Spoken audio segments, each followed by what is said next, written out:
Hey guys, welcome back to Apocalypse Movies. My name is Jake Berlin, and I'm here to do a spoiler-filled review for First Man. Well, spoilers, I guess, is a weird term for this film because it is based on a true story. We know what happens at the end of the movie.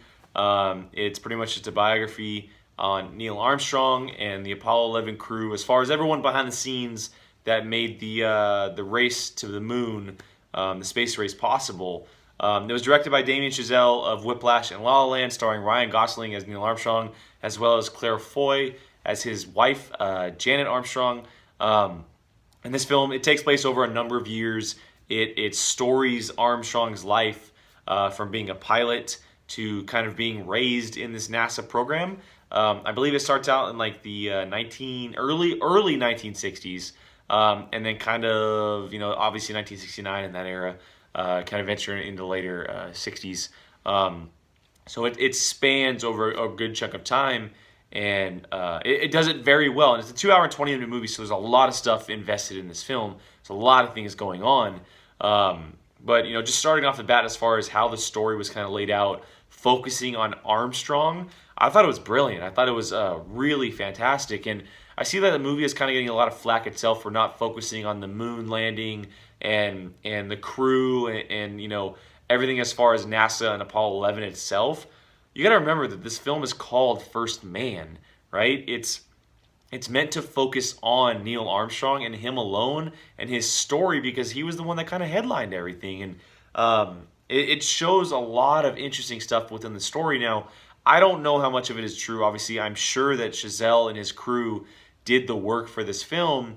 And if in case it is true, it's an incredible story. Like, it's remarkable what this guy and his family went through until they did land on the moon with everyone kind of excited. And the amount of people that end up dying and a lot of major characters and players in the NASA space race, they perished. And it was because of, a shuttle going down, Armstrong's buddy Elliot. I forget his real name, his full name.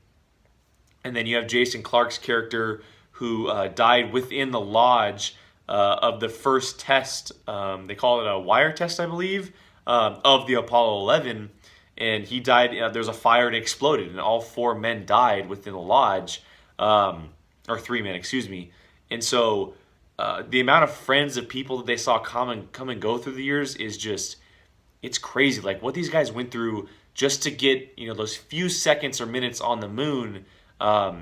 It deserves the story. It deserves the historic moment that it was. And so I really appreciate the kind of detail that Chazelle and his crew went into. And I also love the perspective, obviously focusing on Armstrong and his story and kind of telling it through his eyes. He's a very interesting character, and Gosling plays him fantastic. Ryan Gosling right now is probably the best actor working.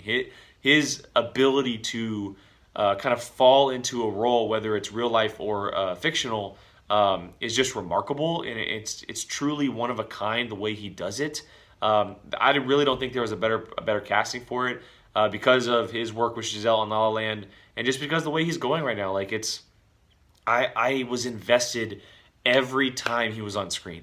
Every single time he was on screen, whatever he was doing, I was locked in and just waiting for what would come next. And it also happened with Claire Foy, who played his wife, and their dynamic is incredibly interesting. And it's a story that deserves to be told, because I know that stuff ended up happening later on in life with them. I believe that they got a divorce and they kind of split up and had their own families and whatnot. But their relationship is the pivotal point of the story. It's the core of it all, and it's finished off with that touching moment at the very end before it fades to black, or cuts to black, excuse me. Where they're touching hands between glasses, and they have this love for each other, this bond. Even though between all of these things that are happening, their connection is kind of what drove it all. And obviously, the loss of their daughter Karen, who suffered, I believe it was a tumor. She passed away at a very young age. And so I really appreciate the personal story that is going on with this film. Everything else that going on as far as the characters and the layout and the ability to kind of express like cinematic experience in this film is truly probably one of a kind for this year. The movie opens up with a insane. I don't want to call it a fighter jet, but he's a pilot. An insane sequence where he's in a pilot and he's hovering above the atmosphere and he's floating. He comes back down and then he floats back up. And the sequence is beautifully shot, beautifully done, and it sets the tone for the rest of the movie. I saw it in IMAX, and I will only recommend this movie in IMAX. I truly will. It is such a feat for IMAX. The way it is shot, the sound barriers that are going on, the way the screen is, the way the cameras are used. It is made for IMAX. It is truly just a insanely gorgeous film on IMAX. But yeah, like everything I said, the detail in NASA, the detail in the characters, that everything going on as far as the media, all of the kind of tests they did with NASA and everything that these astronauts went through. I was invested 24/7, not 24/7, I guess throughout 2 hours and 20 minutes, but I was invested, I was locked in. Like, I was so interested as far as how this process was done, what they had to go through, the kind of legal things they maybe had to do, and the press, and like all these tests and the years it took, and competing with the Russians, and like all this stuff going on. It was so interesting, and I love real life stories, but for some reason this one felt like so much more than just a real life story, and so it made it one of the best movies of the year for me. Like, from the moment this movie started, I was just like, wow, this is going to be a ride. This is going to be a real ride. And so everything leading up to the actual moon landing and the trip itself, loving. As soon as we got to the moon landing, it became, I'm not going to say it yet, but it might be my best film of the year because of that. The things that went on during that sequence, it was told perfectly. It was just the way that the music was used and the way that the characters were used and the moments that were between them, as well as NASA and Houston down below. And then that moment where they do step on the moon for the first time, even though that's what we're expecting, we know it's going to happen, it is done so well. Chazelle has taken his talents from an indie film like Whiplash to a little bit of a bigger film like La La Land and has crushed a studio blockbuster movie like First Man. Now, it did make a ton of money at the box office. That, I don't care about that at this point. This movie is absolutely amazing.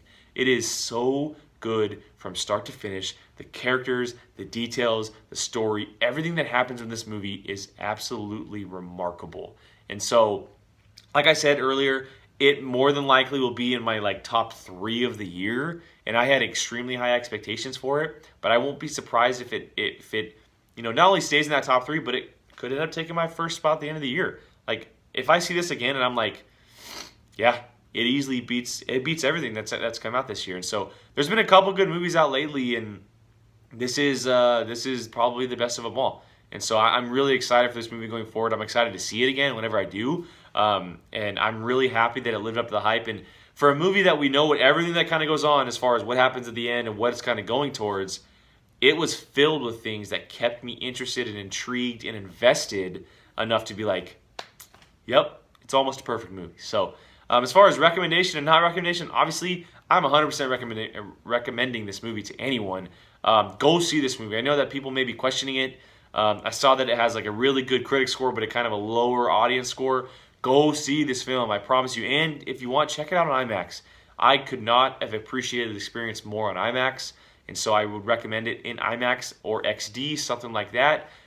Because it deserves a big screen. It is a cinematic experience, possibly unlike anything else this year. So, yeah, that is my spoiler review of First Man. I recommend this movie with all kinds of praise, starring Ryan Gosling and Claire Foy, directed by Damien Chazelle. Obviously starring the moon landing, as well as focusing on Neil Armstrong and his story to commanding the Apollo 11 space shuttle. So, head to the comments. Head to the comments. Let me know what you thought of the movie if you have seen it. Hopefully you have not seen, or you have seen the movie, because I did spoil a few things in there.